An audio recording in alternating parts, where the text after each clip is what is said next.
Deixa eu te fazer uma pergunta que provavelmente ninguém nunca fez para você. Quando foi a última vez que alguém da sua família perguntou como você estava? De verdade? Não o tudo bem? Automático de quem já sabe que vai ouvir tudo bem e virar as costas. Não esse. A pergunta real. A que olha nos seus olhos e espera a resposta com paciência. Pensa. Tá. Agora você já sabe por que você está aqui. Você era a criança que chorava demais. Ou de menos. Ou que não parava quieta. Ou que ficava quieta demais. Era sempre alguma coisa errada com você. Tinha um nome para isso na sua casa. Pode não ter sido dito em voz alta, mas existia. Era comunicado nos olhares. No suspiro pesado quando você entrava no cômodo. No jeito que a sua mãe explicava você para os outros adultos, com aquela voz baixa. Esse aí é mais difícil. Difícil. Que palavra bonita para uma criança carregar, né? Porque ninguém chama uma planta de difícil quando ela murcha. Ninguém culpa a semente por não brotar num solo que não tem nutriente. Mas com criança é diferente. Com criança a gente inverte tudo e coloca o peso nas costas de quem menos pode carregar. E você carregou. Deus, como você carregou. Sabe como funciona essa história? Ela começa bem antes de você ter memória. Começa quando um adulto cansado, frustrado, cheio de dor que ele mesmo nunca processou, olha para uma criança que está gritando alguma coisa através do comportamento, porque criança não tem palavras para dizer eu tô com medo, eu me sinto invisível, eu preciso de você. E esse adulto, ao invés de perguntar o quê, a criança está tentando dizer. Ele cala, ou grita de volta, ou pune, ou ignora, ou pior ainda, compara. Olha seu irmão, olha sua prima. Por que você não consegue ser assim? E aí acontece uma coisa muito cruel com o seu cérebro pequeno, em desenvolvimento, que ainda está aprendendo o que é o mundo. Você começa a acreditar. Não é que você decidiu ser o problema. Ninguém decide isso. É que eles repetiram tanto, de tantas formas diferentes, que aquilo foi se instalando em você como verdade, como identidade, como o único papel disponível para você naquela peça de teatro que chamavam de família. E criança é inteligente. Criança aprende o papel. Se você é o problema, pelo menos você é alguma coisa. Pelo menos você existe no roteiro. Pelo menos eles olham para você. Mesmo que seja com raiva, pelo menos eles olham. Atenção negativa ainda é atenção. E era tudo que você tinha. Ah, mas vamos falar das medalhas que vêm junto com esse título, né? Porque ser o problema da família tem suas regalias. Deixa eu listar. Você ganha o privilégio de ser o assunto nas reuniões de família enquanto você ainda está no cômodo ao lado. Você ouve o seu nome dito em voz baixa com aquele tom. Sabe aquele tom? O tom de preocupação performática, que na verdade é julgamento com roupas de missa. Você ganha a experiência única de ver alguém defender você publicamente e te destruir em privado. De ouvir, a gente só quer o seu bem imediatamente antes ou depois de algo que claramente não era o seu bem. Você ganha o dom especial de antecipar o humor de todo mundo antes de entrar num ambiente. Você virou um detector de tempestade emocional. Sabe quando o silêncio está pesado. Sabe quando o tudo bem não é tudo bem. Sabe ler microexpressões faciais melhor que qualquer psicólogo, porque a sua sobrevivência dependia disso. Parabéns. Você desenvolveu habilidades extraordinárias num contexto que nunca deveria ter sido o seu. E o pior, você ainda acha que isso é normal? Você ainda chega em relacionamentos novos, em amizades novas, no trabalho, e fica esperando o balde de água fria, esperando a hora que vão te ver de verdade e decidir que você é demais, de menos, errado, difícil, porque foi o que te ensinaram a esperar. Para. Respira. Eu preciso te dizer uma coisa que talvez ninguém nunca tenha dito com essa clareza. Você não era o problema. Você era a resposta. Você era a resposta ao problema que ninguém na sua família tinha coragem de nomear. Você era o sintoma visível de uma dor que existia muito antes de você nascer. Você era o fusível que queimou para proteger um sistema elétrico que nunca deveria ter sido construído do jeito que foi. Criança que age em grito está gritando uma coisa específica, e quando adultos não conseguem ouvir o que essa coisa é, O problema nunca foi o volume do grito.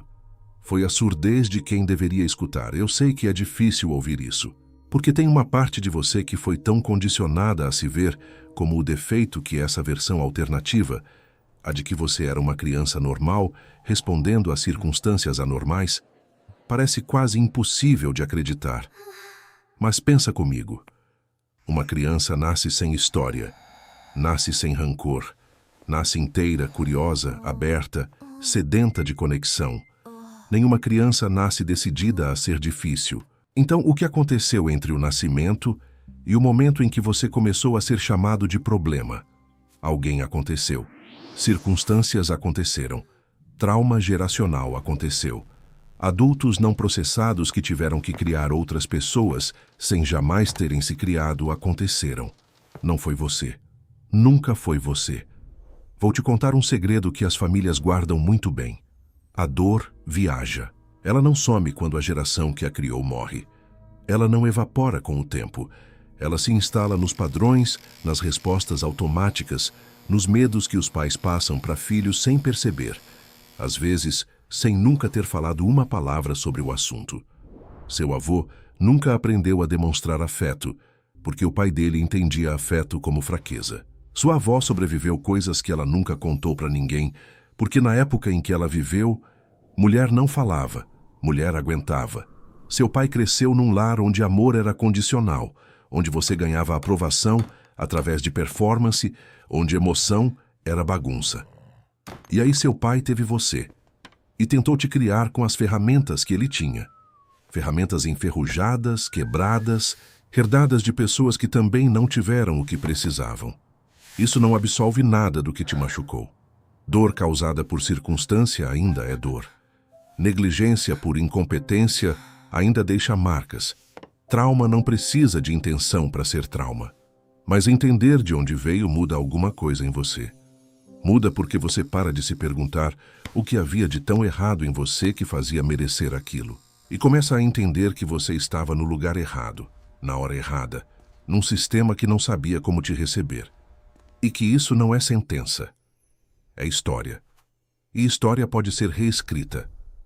Deixa eu descrever você para você. Você provavelmente tem dificuldade de pedir ajuda. Porque pedir ajuda significava ou ser ignorado ou ser um fardo, que você aprendeu cedo que era mais seguro resolver sozinho do que arriscar a rejeição. Você provavelmente se desculpa demais, por ocupar espaço, por ter opiniões, por existir num volume que incomoda outras pessoas. Você diz, desculpa, antes mesmo de ter feito alguma coisa errada, como defesa preventiva. Você provavelmente tem uma voz interna que é incrivelmente cruel.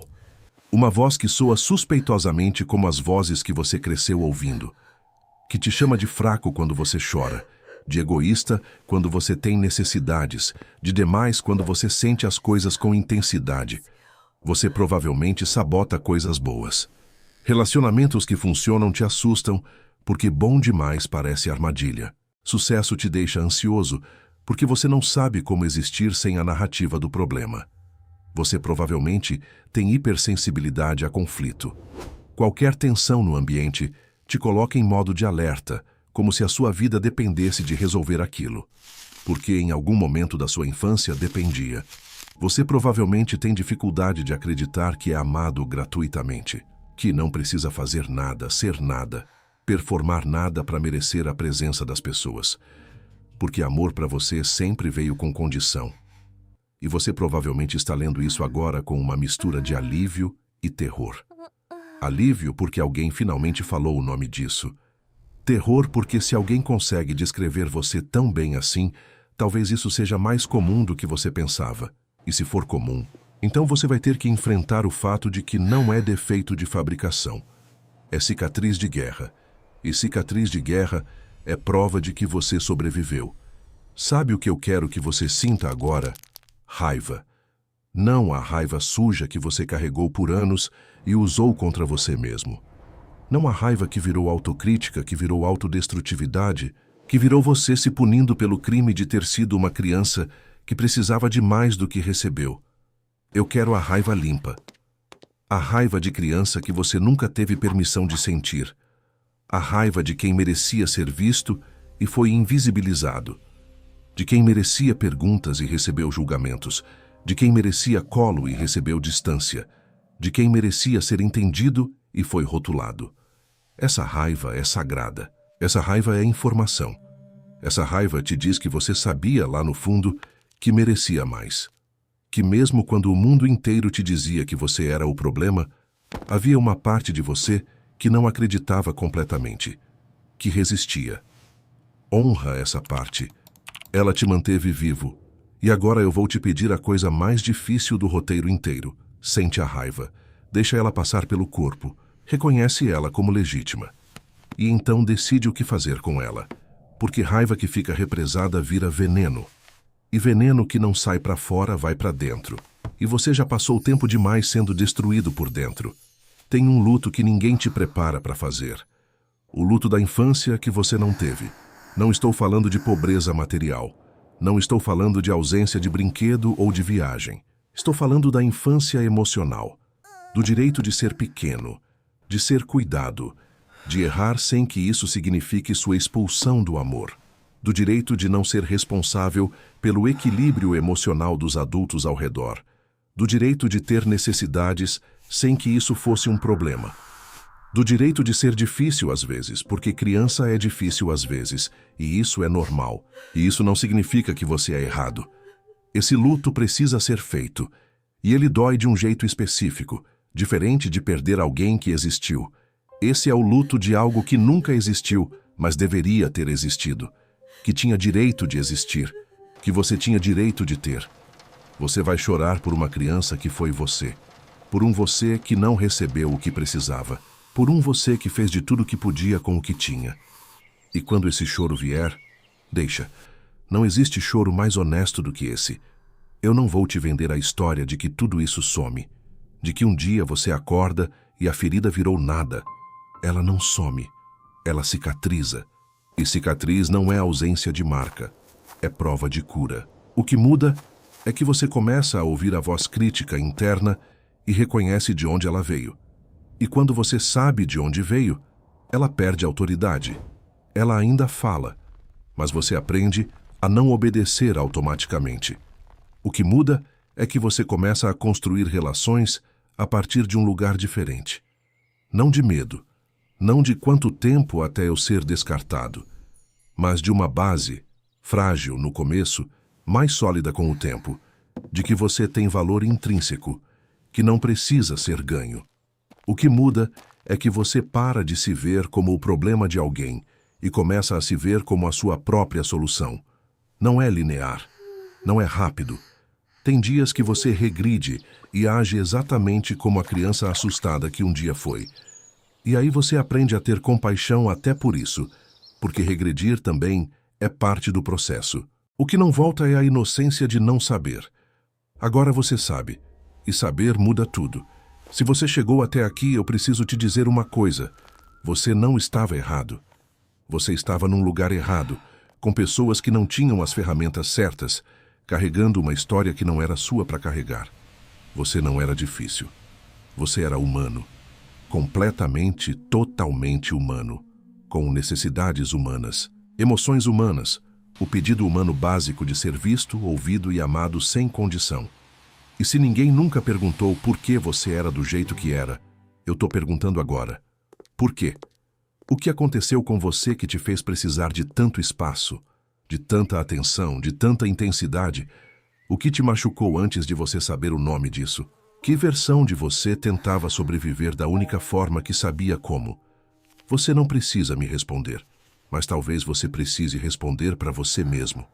Talvez essa seja a conversa mais importante que você vai ter. E talvez, só talvez, valha a pena finalmente ter ela. Você foi o problema da família. E sobreviveu para contar. Isso não é pouca coisa. Isso é tudo. Se esse roteiro tocou em algo real, compartilha com alguém que precisa ouvir isso. Às vezes a mensagem certa chega pela pessoa certa na hora certa. Você pode ser esse caminho para alguém.